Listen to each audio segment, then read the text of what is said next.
This is how Chiefs lined up to beat Mamelodi Sundowns, but actually it looked more like this. But before we get started, please do make sure to subscribe to the channel if you are new. I want to continue making more of these videos of the big three to show how these teams are playing. So thank you for subscribing.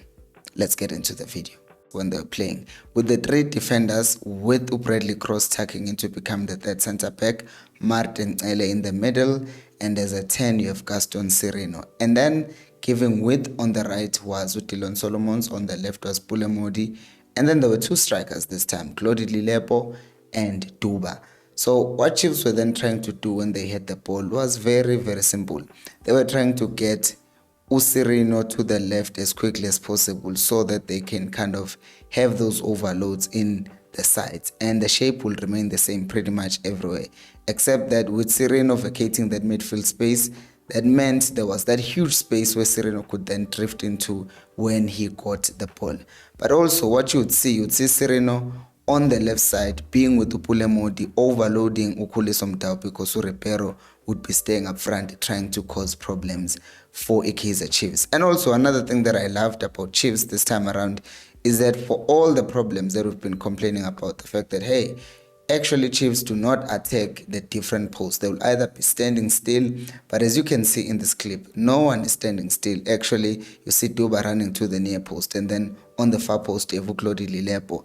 And just outside the box, you still have other options in case the ball ricochets. This is something that we have not been seeing on Kaizer Chiefs, but in this game, you can clearly see that they had improved, and they'd watched my videos and improved on that. I'm joking. So this is another example.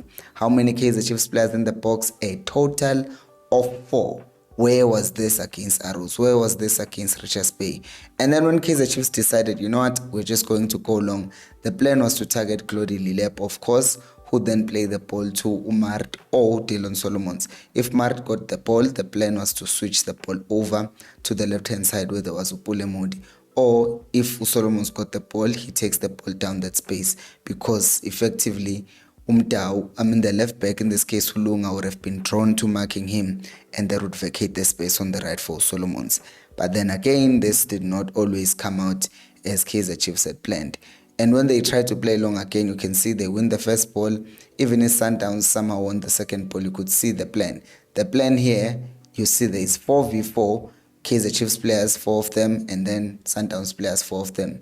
But then in this case, you saw Gaston Sereno realize that the keeper was not in his goal line, and then he took a shot.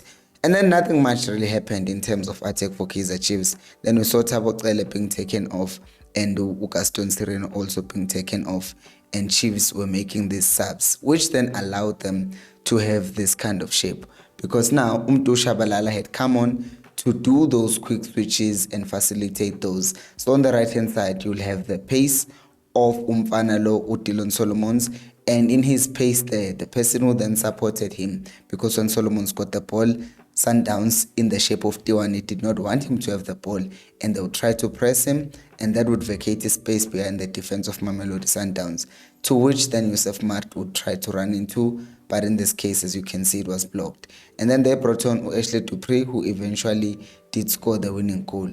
But yeah, you know what's funny? I look at that free kick, by the way, for those people who did not notice, that pull of a shirt, right? That pull of a shirt in this clip that is following.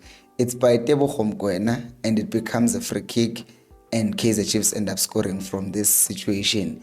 I'm saying it's funny because from a perspective of a Chiefs fan, Tebo Khomkwena is the one who scored the first goal because they fouled Ireland, and now he fouls the person, gives away the free kick, and they end up losing from that free kick. We know Chiefs benefited, but you know, it is what it is. So this is Kaizer Chiefs now in defense. So in defense, I do not even want to say 5-3-2 or the 4-4-2 or the different shapes that they made, because the main thing was block the midfield. That is the main thing.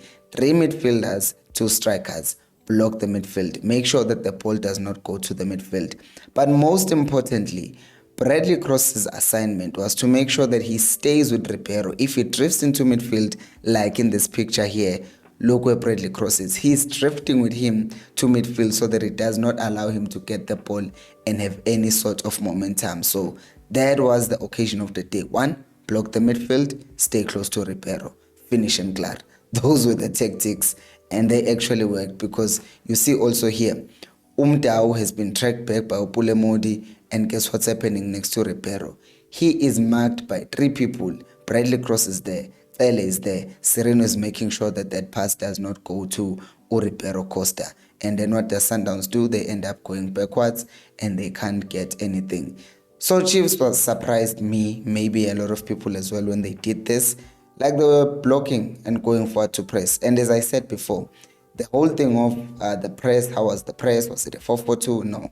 The main thing here is that make sure that you do not allow them to build at all. Force them. So you push the 2 strikers, and then after that you're pushing Sereno. Alongside Sereno is Mart, who's very good at recovering the ball. Why are you doing this? Because you are not allowing Sundowns to have momentum. But also, what you have is that Umkwena and Allende are tightly marked by Sereno and Mart, but at the same time you also have Modi, who's now tucked in, so that if the ball somehow goes wide to Umdao, he can be there. But if it's also played centrally, he can be there. Either way, Modi will be there. So when the ball is played long, guess who we see? We see our happy couple, Cross and Ribeiro. They were together. As I said, midfield, he's there with him. Wide, he's there with him.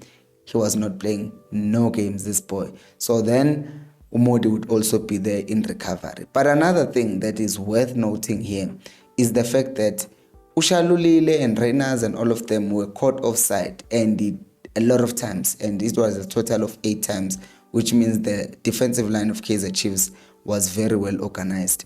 And you can see this thing, like if you closely see this, it's 6 players of Kaizer Chiefs that are central, and they are blocking and making sure nothing goes in.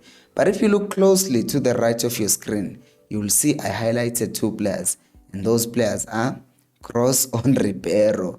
Do not let him play. You see even here, he's looking at him. He does not care about the defensive line. All he cares about is where is Ribeiro, and he's going to go and get him. And as he's drawn out, then Upule Modi will be there to cover for him in the left back position. It's as simple as that, really. And once again, you see here, Ribeiro Costa is surrounded by 3 people. He cannot get the ball. He is not an option for anyone. And then when Chiefs switch to their more defensive roles, they will then have this 5-3-2 shape. But the main point is that whether it's a 5-3-2 or a 5-2-3, the point is do not allow any space in midfield.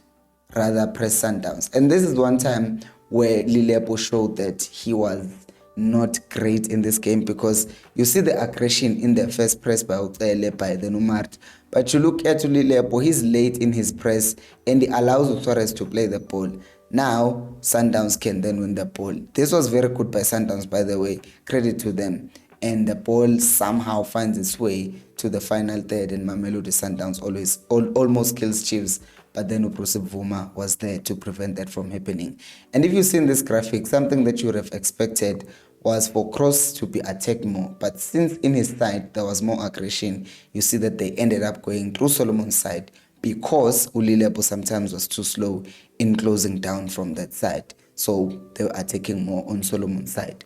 Now, the other thing that is worth noting here is the fact that, of course, this was the free kick that was given away, unnecessarily so, because there was cover. I think it was a mixture of passion and getting overwhelmed, and then they ended up conceding that goal. So now another thing is second half comes in, the score is 1-0. What is happening? Have the tactics changed? No. Still tight on Allende. Make sure that boy does not get the ball. Quickly get the ball and try to counter on them. So this is a different press now. It's no longer a 5-3-2, but it has changed. Basically, the press of Chiefs was situational. How is Sundowns set up? So Chiefs will change and press based on how Sundowns are set up. So in this case, you can see it's a 3-2-5. Sundowns are playing there at the back with a 2, and then Chiefs are going to keep 5 in the middle to make sure that the ball is not played wide, but most importantly, it's also not played centrally. So as Chiefs press, they are forcing Sundowns to basically go long. But look at what happens. Giving him Simango steps up to Sales to make sure that he is not comfortable on getting on the ball. Now this is very important, because we're about to go to a goal and we're going to show you that it wasn't a mistake, the goal that they scored. So first play, you see, This is the goal sequence. So Sales is on the ball, Msimango's on him. So that's number one, right? So he's forced to then do what? To play the ball back. Allende gets the ball, Tele rushes him. He makes sure that he's not comfortable on the ball. So he rushes him to passing the ball to Ribeiro. And as that was happening the whole match, Ribeiro is surrounded by 4 people. And he looks, as you can see, that white thing, it's showing where he's looking. He's looking and he sees that he does not have options. He can't pass the ball quick enough. He's being closed down. So now he passes the ball back to Sales. Ele rushes Sales, right? He forces him to go back now because he can't go forward because everyone is marked. Now Duba's turn comes in. He's like, yep, now it's my turn to rush Suarez. He rushes Suarez, intercepts the ball, and Duba finishes through the goalkeeper beautifully. They score their first goal. They come back to the game. But now, this is another thing that people are complaining about. Kroos, he rushes too much into tackles. But here, in this game, he wasn't doing that. You can see clearly stops and tries to stay goal side until there are reinforcements. Modi comes back, he helps him to win the ball back. And here's another thing that you need to appreciate. Mart is about to go press, and he's instructing Msimango, hey, now Sales, come press him. And he goes to press, and then Sales is now marked by Msimango, and he can no longer, or he cannot be on the ball now because clearly he's marked tightly. So for all the position that Sundowns had, Chiefs were just rushing them to making the passes that they liked. And Chiefs, as I said, their press was also situational. Sometimes it just changed from this 5-3-2 to this 4-3-3 now, with Umodi tucking in from the inside left, like of the midfield, so that there are no balls that are played and Ribeiro ends up being isolated. So Chiefs were realizing, okay, Sundowns are upping their intensity, let's manage the game. So Bruce Bvuma pretends to be injured and it goes down. Again, Sundowns get the ball, it's the 80th minute. This is the 6 versus 3. Like, the numbers are just crazy. It was weird how, not crazy, it was not weird, but crazy how Chiefs would move from a 6v3 to a 7v3 very quickly, get the ball back. And this was the time when Umteto had come on as well. So him and Mark in their ball winning abilities, and it was just crazy and how they were pressing this. And then this is why, by the way, Mamelodi Sundowns signed this guy, Suarez, because he's able to receive the ball in these areas and take it forward and start moving forward with the ball. It's just that defensively, he's not that great and he still has some mistakes in him. So when they tried to play the ball, because now they knew that Kroos was so tight on Ribeiro, so they were now like, okay, let's push Umdao up high so that we can then play in that space that was vacated by Kroos. But as you know, Umodi was just like, I'm not going to allow that. And even if the cross did go in, Abodove were there with their headers and they were stopping the ball. And you can also see here, Uguti Cross is staying with Ribeiro, so the ball is now being played to Umdao, who Sundowns were hoping will get the ball and be free. So these 1-2s that they were trying to play, Cross was too close to Ribeiro to even allow him to do that. So what ended up happening is he would be forced back, and then it would just be a set situation. So this is another thing. Ribeiro just not allowed to play the ball.